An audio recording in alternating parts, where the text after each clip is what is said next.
उत्तर देऊ नका. अर्धवट नका ना घेऊ. मग आमच्यापेक्षा हे महत्वाचं आहे का तुम्हाला?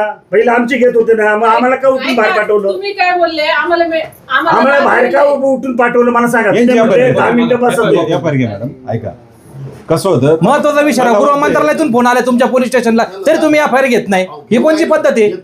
साहेब उपाशी करा त्यांच्या आधी एक तक्रार होती, ती घेणं काम व्हायचं नाही. हा विषय समजून घ्या ना. सगळे महिला आहेत तिथं बाहेर. बरोबर आहे ना? 10-15 महिला आहे, 15-20 इथं. माझं म्हणणं काय आहे, त्यांच्या आधी एक तक्रार होती, ती तक्रार झाल्यानंतर मी त्यांना म्हणून घेतोय ना, असं नाही ना. घारगाव पोलीस स्टेशनला राज्याच्या गृह मंत्रालयातून फोन आलाय, तरी तुम्ही तक्रार घेत नाही. ही कोणची पद्धत आहे वागण्याची?